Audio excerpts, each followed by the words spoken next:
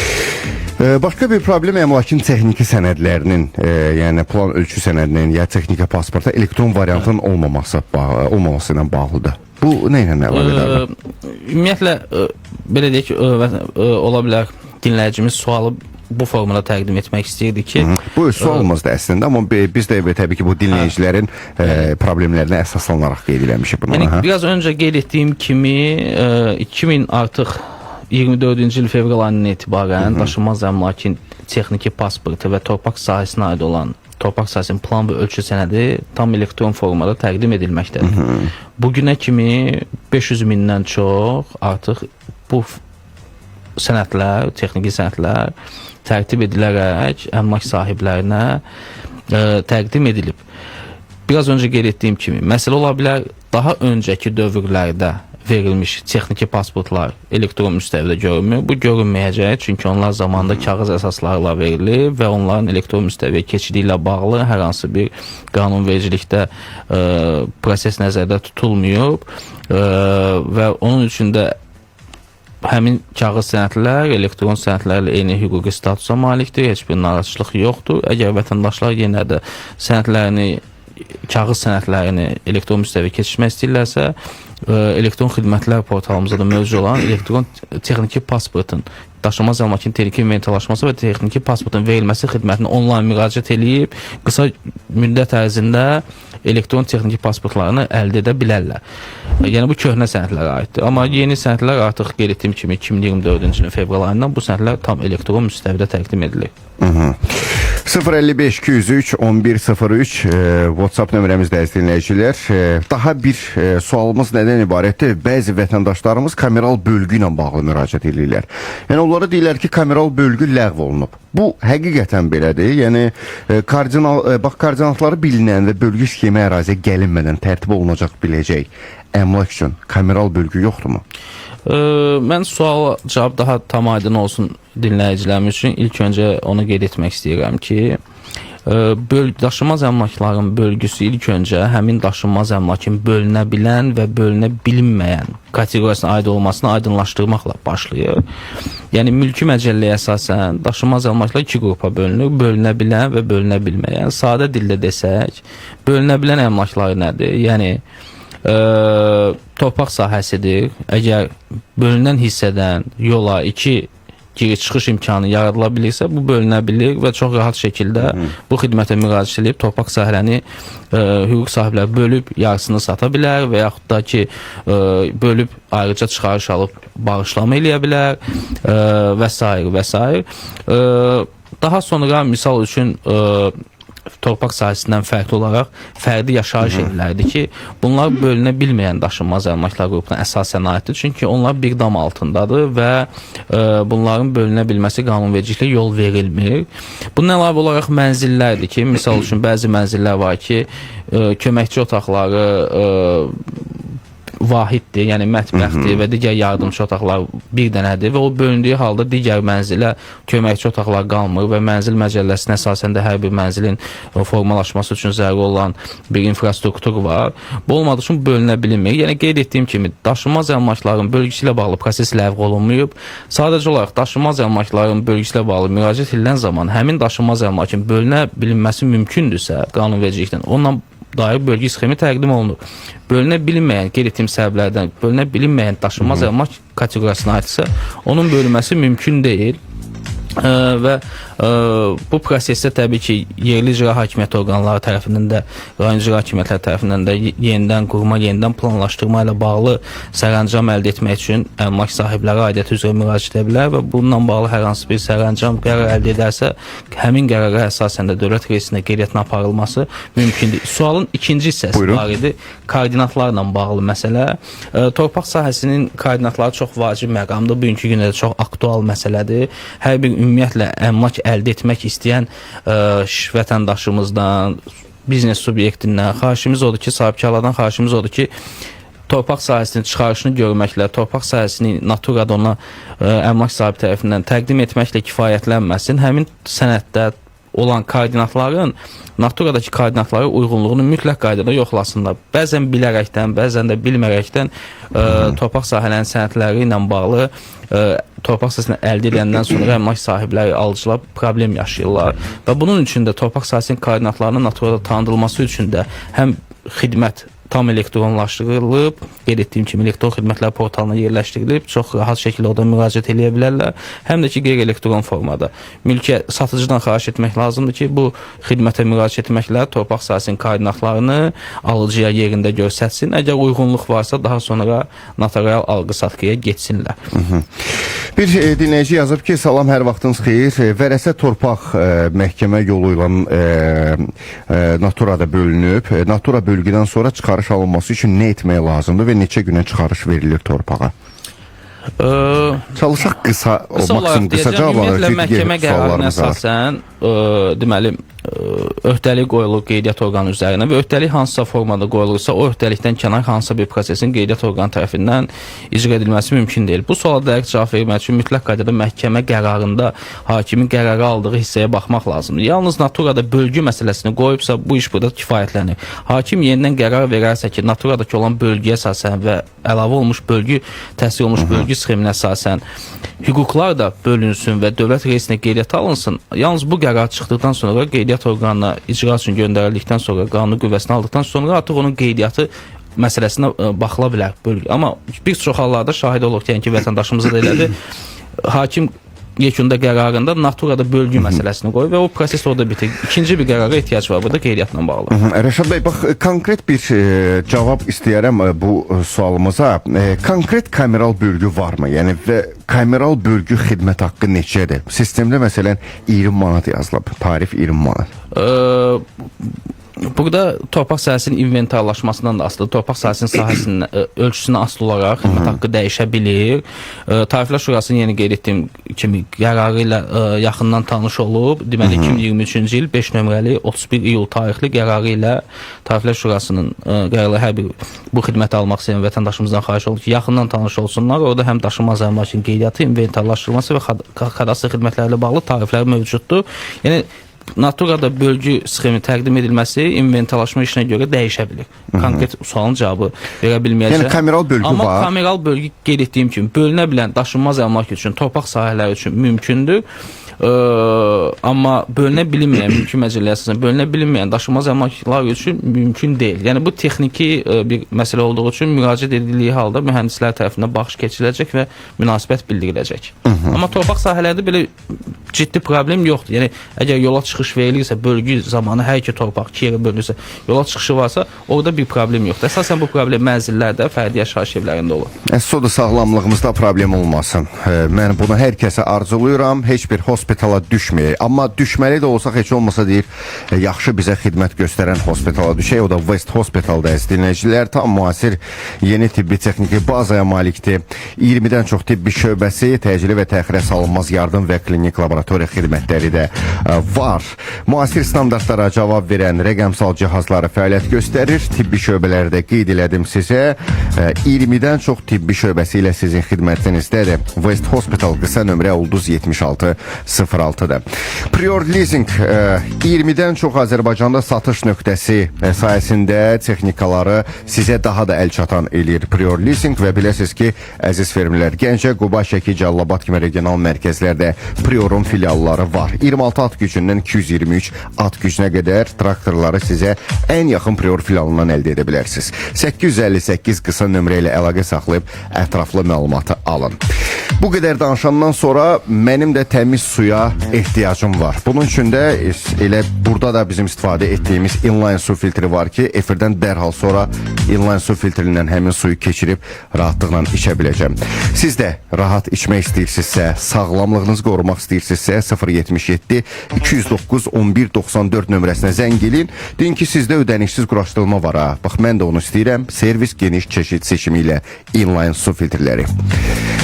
Teşekkür ederim Rəşad bəy. Bugün indi bilmirəm nə qədər sizi yorduq yoxsa yox, amma maksimum geniş cavablandırdınız. Ona görə də çox sağ olun ki, gəldiniz. Çox qısa vaxtımız var. Siz də dinləyicilərlə sağollaşın qısa olaraq və minnətdaram. Düşünürəm ki, tam da olmasa, qismən də olsa dinləyicilərimizin suallarını cavablandıra bildik. Düşünürəm ki, gələn görüşlərdə bu kimi görüşlərin təşkilində təşkilatımızın nümayəndələri tərəfindən digər qalan suallarda cavablandırırlar. Minnətdaram. Təşəkkür. Əziz dinləyicilər, hələlik deyirik eşidilmək ümidi ilə.